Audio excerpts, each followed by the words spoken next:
కామారెడ్డి జిల్లా బిచ్కుంద మండల కేంద్రంలో 12 కోట్ల SCSDF నిధులతో సెంట్రల్ లైటింగ్ పనులను జుక్కల్ ఎమ్మెల్యే తోట లక్ష్మీకాంతారావు ప్రారంభించారు. అనంతరం ఎమ్మెల్యే తోట లక్ష్మీకాంతారావు మాట్లాడుతూ ఎమ్మెల్యేగా గెలిచిన 3 నెలల్లోనే సెంట్రల్ లైటింగ్ పనులు ప్రారంభించడం జరిగిందని, భవిష్యత్తులో బిచ్కుంద మండల కేంద్రంను అందమైన నగరంగా తీర్చిదిద్దుతామని అన్నారు. లైటింగ్ అనేది చాలా రోజులుగా అందని ద్రాక్షలాగా ఉండింది.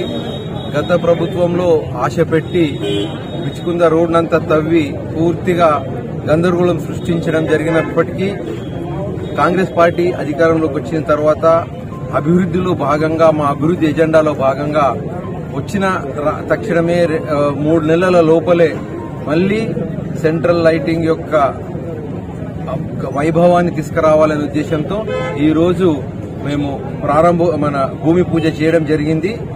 సెంట్రల్ లైటింగ్ వల్ల బిచ్కుంద బిచ్కుంద పట్టణంలో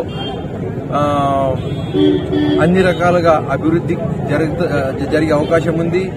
నగరము అందంగా తీర్చిదిద్దబడుతుంది.